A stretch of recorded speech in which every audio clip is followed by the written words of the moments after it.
Alright, time for the draftphysics.com, debatephysics.com also, but just so little debate, so nobody can make videos, nobody can draw anything, nobody can explain anything in terms of defending the classical physics model. So all we're stuck with is their propaganda. I'll deconstruct it and explain how it's just that propaganda. It isn't really based on any kind of evidence, and they will not respond. But anyway, so I found another guy, Beyond Ideas, whatever that means. Anyway, so apparently he's going to do a defense of Einstein making some great contribution that answered all the questions. And frankly, I don't see how anybody can rationally defend it as anything other than spooky action. He didn't provide any explanation of anything. Bent geodesic is not an explanation of anything. The sun produces photons in obedience to a bent geodesic. It just can't mean anything. Nobody says, oh, that was a critical thing to understand about sunlight as it's coming out of the sun as a bent geodesic rate. So it just doesn't answer any questions. It doesn't provide any kind of physical mechanism. It's not physics. So anyway, I guess we can get rid of the captioning, and I think I have to fix the volume because see, I didn't do that ahead of time, so sorry about that. Something like that should do. Hopefully. It's not playing. Should play now. Play. Questions like, why do objects attract each other? What is the source of gravity? And why does Mercury's orbit jiggle? So why Mercury's orbits jiggle says, it doesn't really jiggle, it just processes a little, so there's a little extra influence on it. And again, that can be explained by almost anything. Sunspots, it can be explained by a lot of things. All you need is a little bit of extra mass in the sun to be moving, which would be causing the sun itself, like if the sun had some thicker piece inside of it, just orbiting, in the sense of spinning. And we know the sun does spin. And that could explain it. So, because Mercury's really close, the Venus is very far. So the point is that something can influence Mercury, and it's a tiny influence, by the way.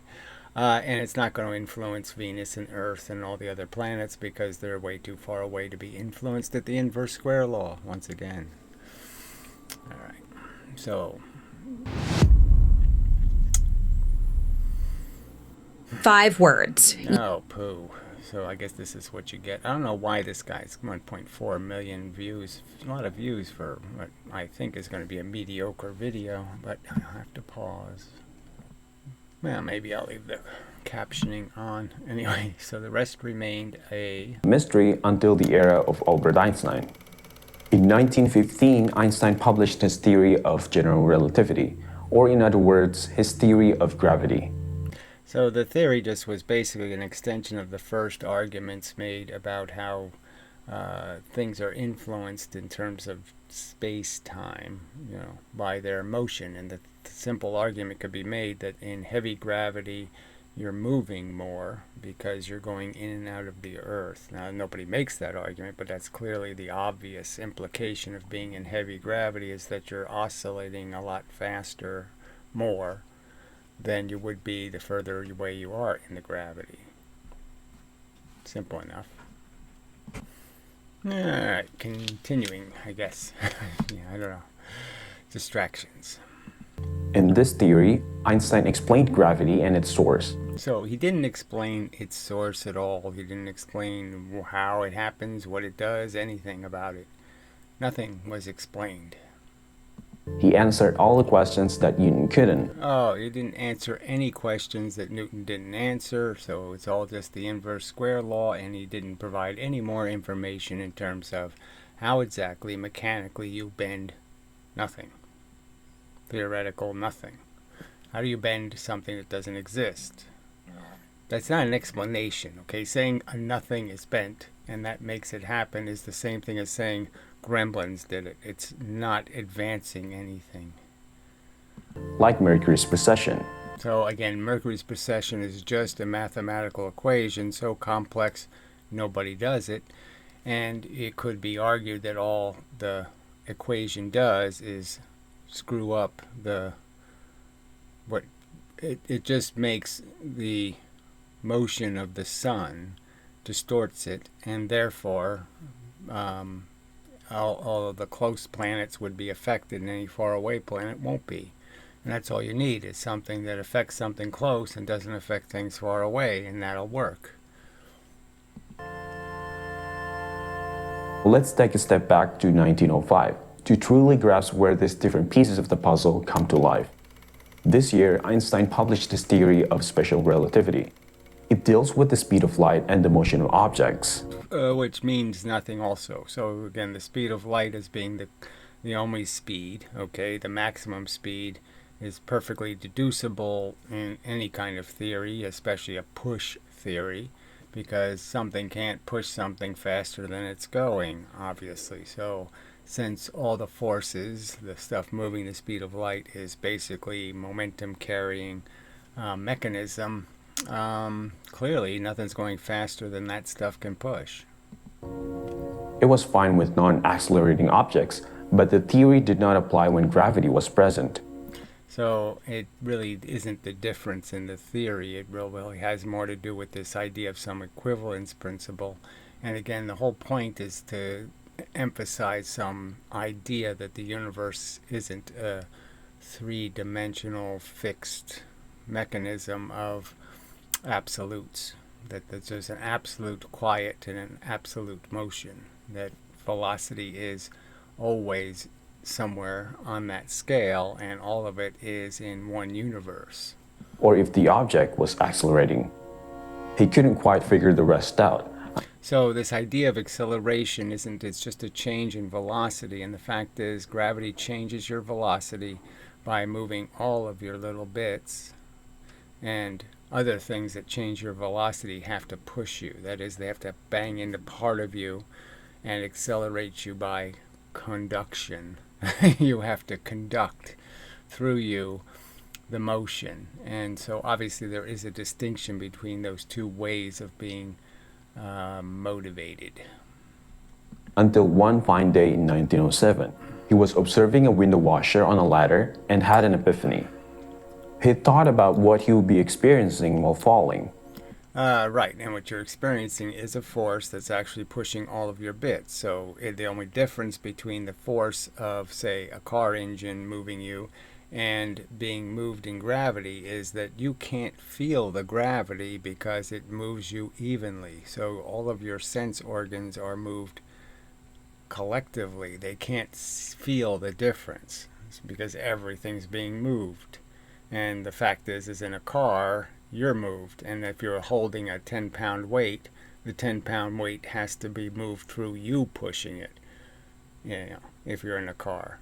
It can't just sit in the air and know the car's moving. Something has to physically push it, and you end up doing it, so you feel that kind of difference between it moving and you moving, because you're connected to the seat and the back of the seat, and it pushes you. So you can feel forces that are matter pushing you, but you can't feel forces like gravity. He imagined himself there and realized that while falling, the ground would not be pushing him, so he would be in a free fall. So it's not about the ground pushing you, it's about the ground stopping you first, okay, and then it pushes you back. All right, you have to dent it before it does anything. So it doesn't do anything until you push more pressure into it. That put some of the pieces together, but still he wasn't... There's no piece here. I mean, Newton could have done the same imagining, and said, well, what's that say? It doesn't tell you anything. I'm not telling you anything by explaining to you that these two forces are different in the sense that being hit by a hammer, okay, is different than being exposed to gravity, which is so obscure. that it passes through your system in such a way as that your system isn't going to know it got pushed because it's pushing everything evenly. Fully finished. He began to think about falling again. This time he imagined himself in a room with no windows.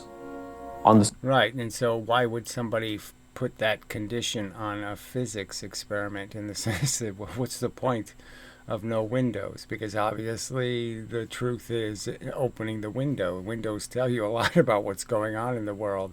So why would you close the window? Surface of the Earth, you would weigh whatever your weight is now. But imagine if the room was in a spacecraft, moving in an upward direction with the same 9.8 meters per second. Right, so you could do this with simple things that they never did, which is I could take a scale, which I can't find at the moment. Well, maybe this is it here. It's weighing my notebook. I could take a scale and just turn it sideways and realize that I've put pressure into it and now it's going to release that pressure. So when you weigh something, you're really weighing momentum, because momentum can cause the same deviation in the scale. The scale is just measuring pressure. It's measuring weight. All right, and you can have it in either direction. You can run into it and create a weight, or you can just sit on it in gravity and it will show you that you're pushing in first. The Earth has to push you back up, and that's the differential you get to see. But again, nothing mysterious there, and nothing all that revealing. It still doesn't explain what's causing the gravity. And obviously the simple argument I am going to make over and over again now is that obviously this is a completely incoherent theory, because this gravity mechanism does in fact create momentum, which does in fact create heat. And there's no accounting for that energy created in the universe, that real physical motion energy. And there's no explanation for how you conserve the energy by putting it back into the gravity, the bent space.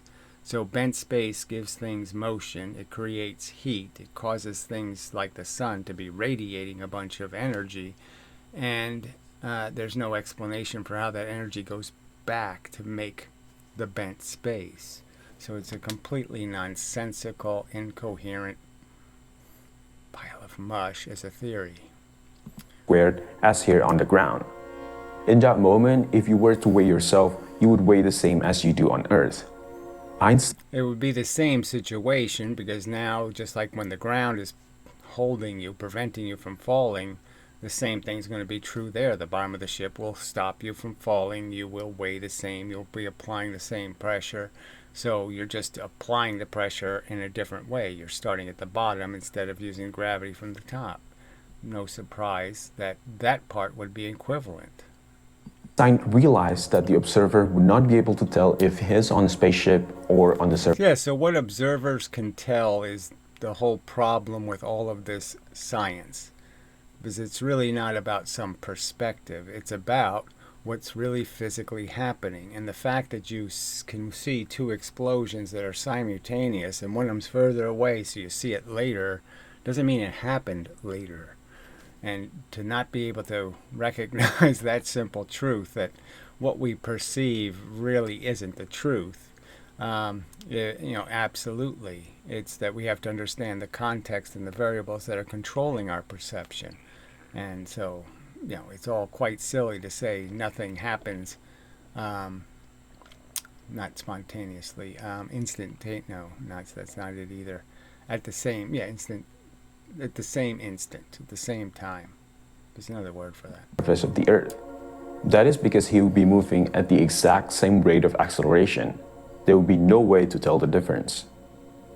These two scenarios aren't even drawn correctly. You're going to tell the difference in the sense that in one case, again, the ground's pushing you up, and if you did look out the window, you'd see that the ground is creating the motion. And in the other case, you're creating the motion and imposing yourself on the ground, and it's pushing you back.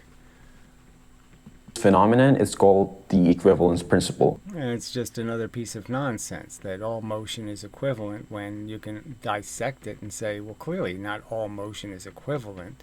There is a difference between being pushed you know, all energy interacts, there's rules to it, okay? Surface area matters, speed of the force transition. If something hits me too fast, it'll just break my bones. It won't push me, it'll mush me, it'll break me, it'll turn me into soup.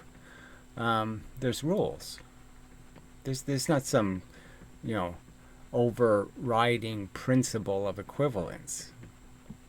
Which states that an object that is accelerating free of any gravitational pull is essentially no different than the same object that is stationary. But so there is a difference in the sense that you are in fact having to transfer the force from the thing hitting you, pushing you, and that is a difference. But I mean, in the context of something stopping you from moving, it's not going to be any different than any collision is a collision, you could argue.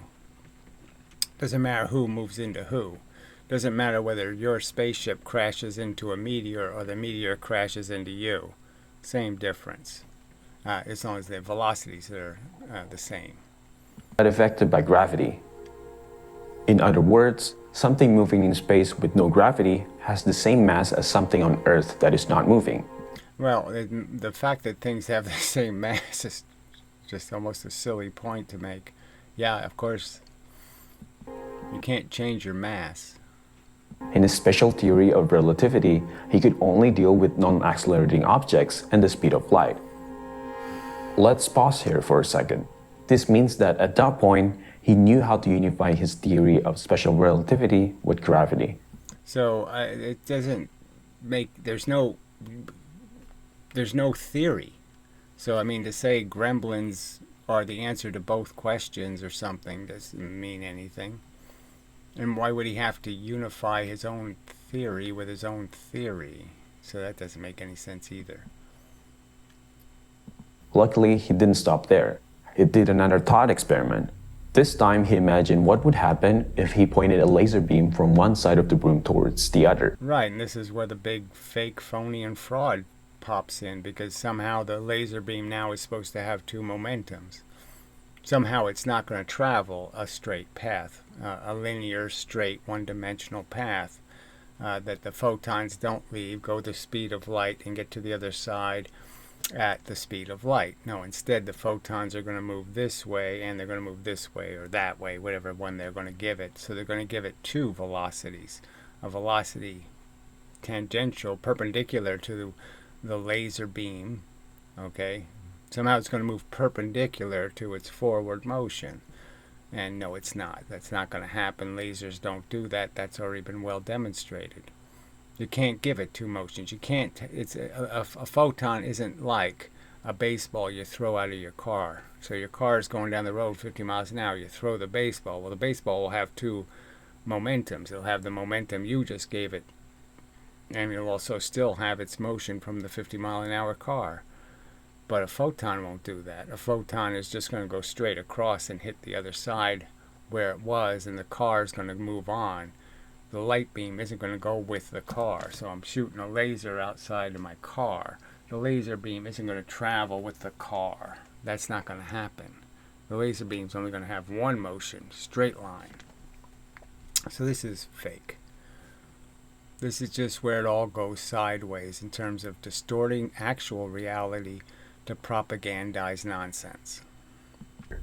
If the room were in a spaceship that was moving upwards with Right, so the target is moving away from the laser. The mirror, whatever you're going to reflect the laser off of, is now disappearing. And the laser is going to hit far, far behind where the mirror is, because the mirror left the building.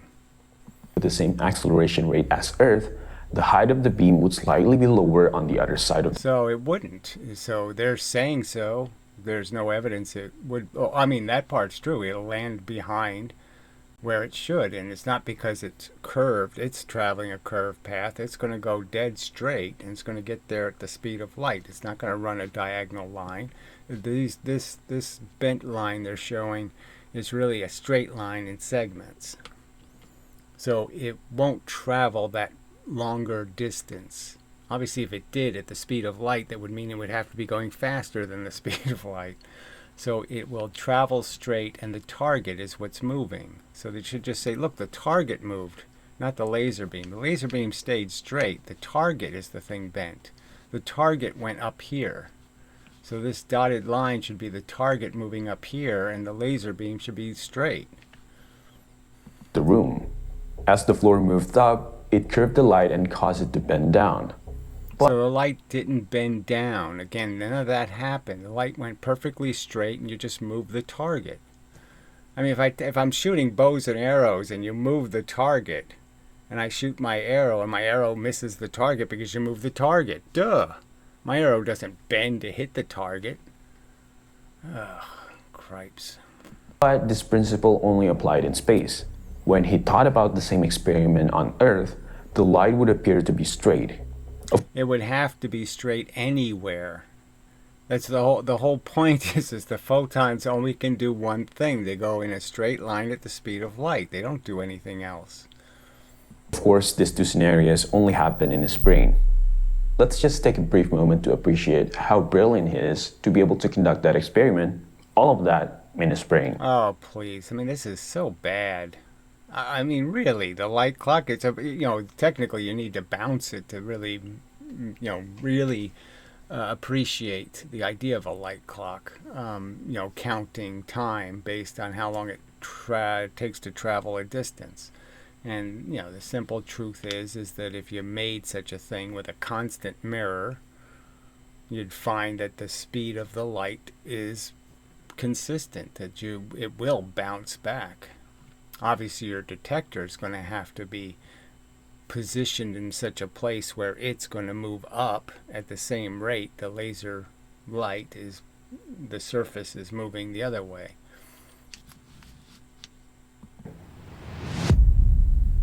I mean, look, it's all solved by having windows and just shoot the laser outside the window and you can prove the point. The laser beam will not keep going with the ship. Where you shoot it is exactly where it's going to go in a straight line, and your ship can keep going, but the laser isn't going to move with it. So that's it. I don't know. Whoa, should be back. Anyway, continuing. Back to the topic. Einstein wasn't convinced though, as this violated the principle of equivalence.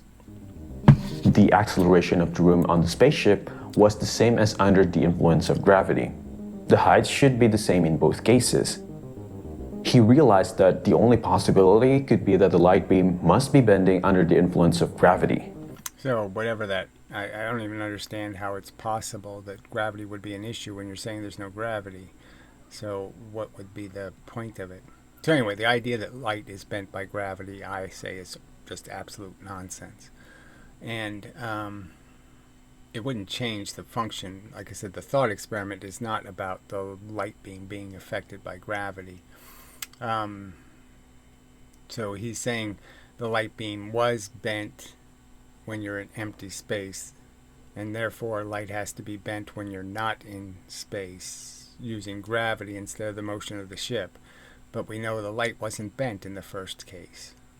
The light went straight across the ship. Again, you throw the baseball out the car window, okay, the baseball keeps going with the car. A laser beam doesn't. So, end of that conversation. If you shoot a laser perfectly perpendicular outside a car window, you will not hit the target where the car is moving to. You will hit the target exactly at a straight 90-degree angle from where you shot the laser. It doesn't matter how fast the car is going, you're never going to bend that beam of light. So why would I think light is bent? It doesn't fit. But how could this be? What does this bending of light mean? Well, thanks to his incredible imagination Oh, fuck. It's just such propaganda. and deep thinking, he came up with an answer. He considered that maybe the light was following the shortest and straightest path that it could. So the straightest path is just going straight. So again, this is just nonsense. The longest path is to be bent. So, nonsense. But that in space, there was no visual, objective straight path, and maybe there was an inherent curvature. Yeah, right. But there's not a curvature when there's no gravity. And that was what the first experiment was done in, where there's no gravity, so there's no curvature. So again, what is bending the light? The light isn't bent by the motion of the spaceship. The spaceship can't bend the light. This idea revolutionized the entire course of scientific history. Yeah, well, you were already, you already drank the woo-woo juice back in 1725 or whatever, when you decided mv squared made some sort of sense. That space somehow gets curved in the presence of gravity, and it creates an illusion that the light beam is being curved. Well, there you go, an illusion. Woo. So, yeah, so nonsense again. Again, it's not about your perception. It's not about what you think you're seeing. It's about understanding what's physically taking place. He hypothesized that whenever matter or energy is present in space, it creates a curvature. There's one really popular video on YouTube. So again, and it's really a bad video, because frankly it's using gravity to show gravity, and by doing that it's not really showing gravity, because obviously there's a whole bunch of friction and other things. So the forces, it creates orbits that wouldn't happen, because you need to slow something down to create orbits. So, it's nonsense. I mean, if you drop a marble from one end into a gravity well, the marble either crashes or it flies back out. If it doesn't hit anything and change its velocity, it's not staying in the system. Imagine a trampoline with two types of masses, a heavy chunk of metal and a piece of marble. When the metal is placed on the trampoline, it bends it. Then the piece of marble... I can't, this is so trivial. It says, who's this video for? What's the audience? 10-year-olds? is rolled on the surface. It orbits the heavy chunk of metal. So it doesn't happen, right? So in real gravity, that can't happen. It won't happen. It'll fly back out, or it'll crash in the middle. In this scenario, we can see that no force is acting on a piece of marble, but it is still revolving around the heavy metal. Yeah, so just a fake example, not really the way it actually happens. So again, just, screw the details. Let's just, go with the illusions. Einstein went even further and said that the same thing happens when the Earth is orbiting the Sun. The Sun acts like a chunk of metal and creates a curvature in space. Yeah, whatever, a three-dimensional but only two-dimensionally visible curvature. A curvature in 3 dimensions, which doesn't make any sense. And it's just the inverse square law. So let's understand, it's the same law that the sunlight from the sun is obeying the same law. It's creating the same frickin' curvature. Exactly the same curvature is being created in the way photons are flying out of the sun. And the only difference is the direction out. If the light was going into the sun, okay, then you'd be making this silly argument that the sun is bending space and the photons are going into the bent curvature of the space. No, of course you wouldn't. So it's just nonsense. The same can be applied to all objects in the universe. So, according to Einstein, matter and energy warp space-time, making nearby objects fall towards it. So again, another fake diagram that doesn't have anything to do with the 3-dimensional facts of how the force actually works. It's a 3-dimensional curvature. It's happening in every vector, in every location, the same curvature. And again, the curvature is just the inverse square law. So it's not telling you anything, and the sun is telling you particles can make the inverse square law. I just send particles off a sphere. They have a direction where they're going to spread in this direction, they're going to spread in this direction. They're going to get less and less and less at the inverse square law.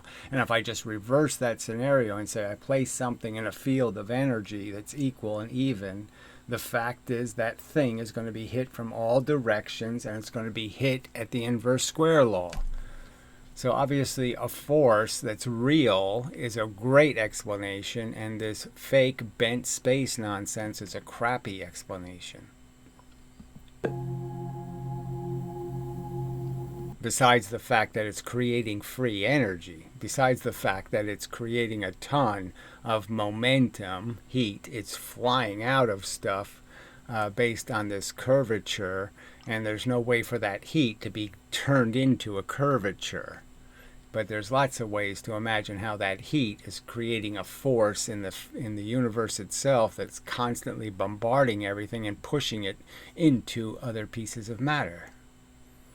Another remarkable part of his theory is that it doesn't just include the three dimensions of space, but also time. Oh yeah, This also it includes something fake that's going to be applied as if it's a dimension, as if time is a place, when clearly time isn't a place.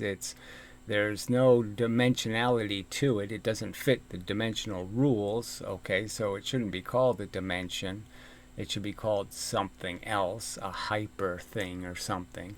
But the fact is, it's just a function. If the speed of light was instantaneous speed, then there wouldn't be any function, and there wouldn't be any time, and there wouldn't be any space, and there wouldn't be anything, because everything would have instantaneously happened. Why we use the term space-time. But how does time come into play? Well, it comes from his previous theory, the theory of special relativity. So it just comes in as if you can make things have different timed events, all right, and then distort those timed events in a way to create an effect on something that isn't real, because you're just playing a game with the time. And that's essentially what he did to create the solution to the mercury problem. The speed of light is the same for the observers in any frame of reference. Either the object is moving or in a state of rest. Again, imagine a light beam traveling from point A to point B. If we place a massive object like our sun between these 2 points, the sun will curve the path and the distance from point A to point B. Yeah, that's right. So nonsense. It doesn't curve the path. And look at the way he's doing the curved path. He's making it curve from the source, and then it's pushing out. It's not even getting pulled in. Does that make any sense? No. So they didn't even do this animation correctly.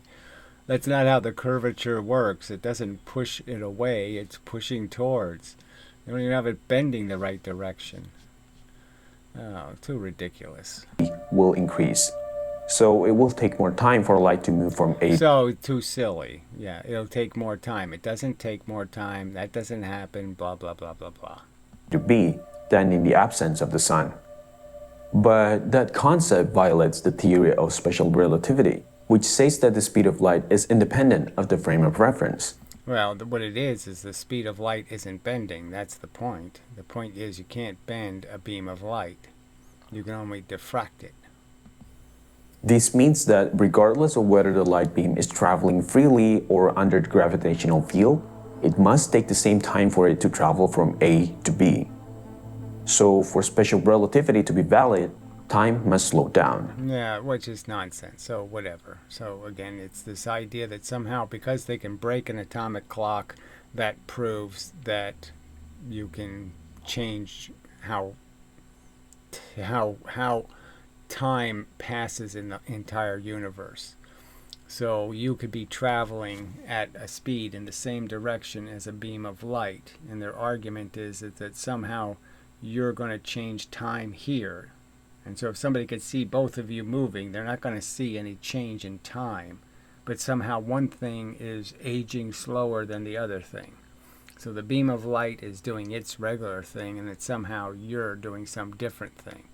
And if I made the beam of light just another thing, moving almost the speed of light, I'm just saying any relative difference, if some observer can watch both things moving in the same direction at slightly different rates, they're not going to see one of them aging some kind of different amount.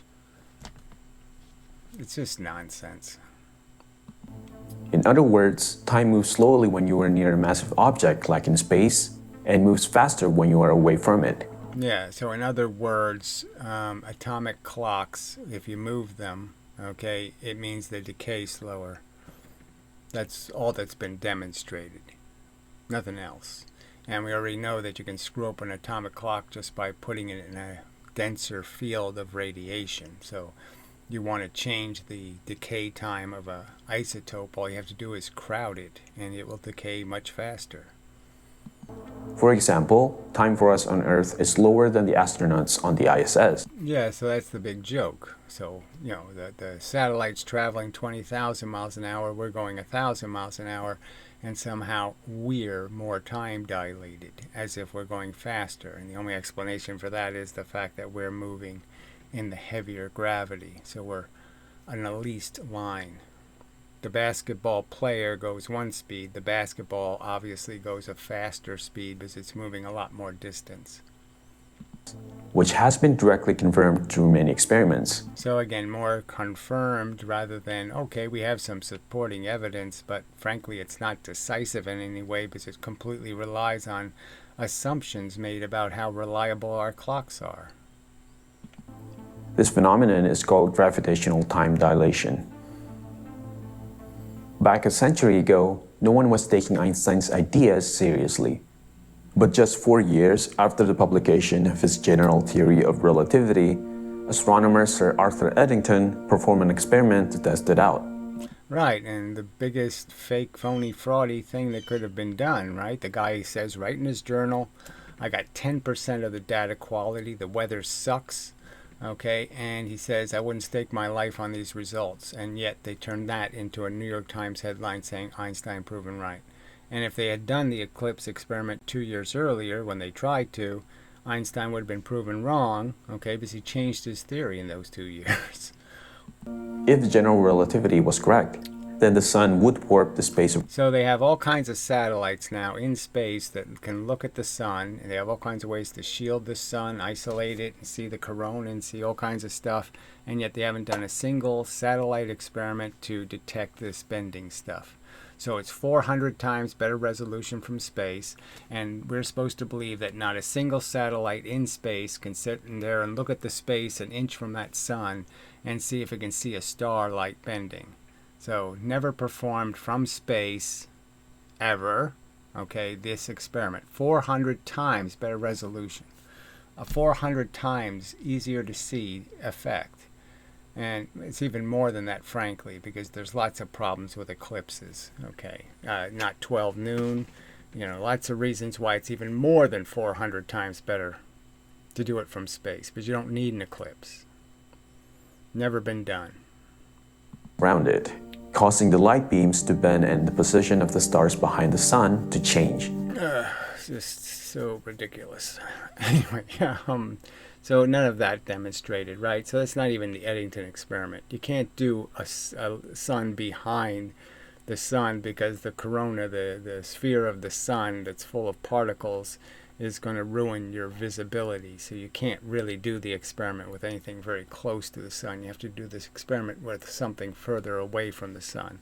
So this is all just, it's more just propaganda. Let's do it. Let's explain it the wrong way. Let's explain how it didn't actually happen. Why would they resort to explaining how it didn't actually happen if they had the truth on their side? Why would they have to exaggerate or gild the evidence? Why would they have to do that? Eddington followed this principle, and he found that Einstein was right. That phenomenon is now called the gravitational lensing. Yes, and it's just a pile of crap, frankly. They don't see it in any of the places you should see it, and every time you do see it somewhere in space, it isn't obeying any kind of coherent math. It's not nearly as precise and as spherical, and it just should be. You're seeing objects that are much larger than it's possible theoretically to see, because frankly a gravitational lens is not a viewing lens. It bends the light exactly the opposite of a true magnifying lens. A lens capable of capturing light and magnifying it. This lens is completely bent the exact opposite way of a gravity lens. Gravity lens is fat on the outside, thin in the middle. Does a lot of bending in the middle, does very little bending on the outside. It's not a lens for capturing images. This was the first proof of Einstein's theory. So it wasn't a proof, it was just a piece of garbage as an experiment. Very difficult to do in the first place, very, very awful. 10% of the data quality, come on. Very difficult experiment, and you hear they got 10% of the data quality, and you're all going to fall for it. You're going to say, yeah, great experiment. No, terrible science is what it was. Awful, terrible science. and it took the world by storm.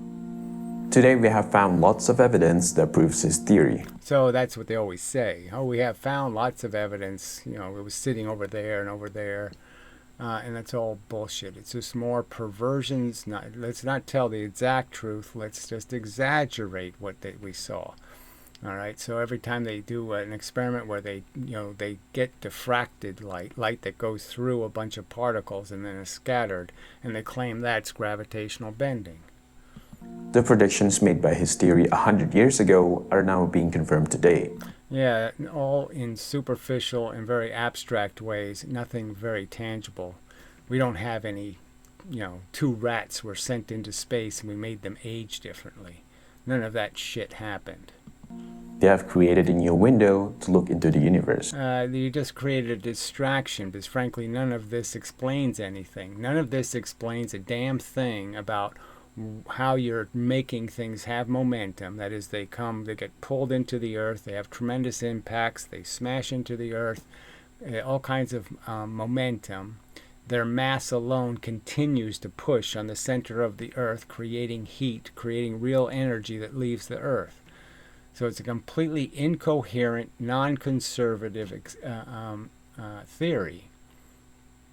It makes no physics sense. It violates the most fundamental rules of some sort of theory regarding events in the universe where you have to conserve the energy. It doesn't conserve it in any way.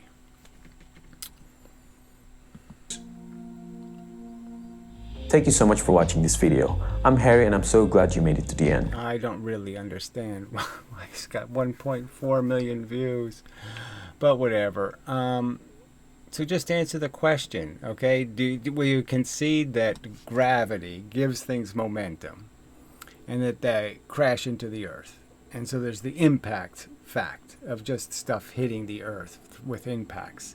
Then on top of that, you have the fact that once it's on the surface of the earth, it's creating a constant pressure pushing on the interior of the earth and creating a tremendous amount of heat inside the earth.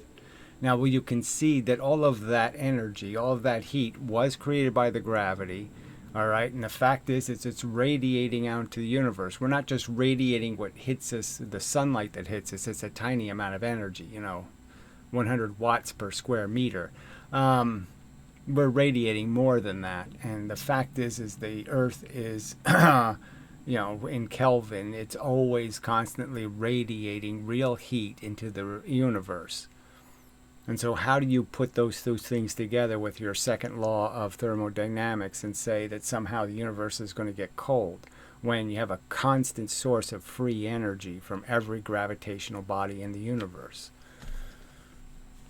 It's a bullshit theory right there on those grounds alone. Bullshit. It's obviously not bent space that's causing the gravity. It's some manifestation of heat that's causing the gravity, because heat is the thing that the gravity's creating.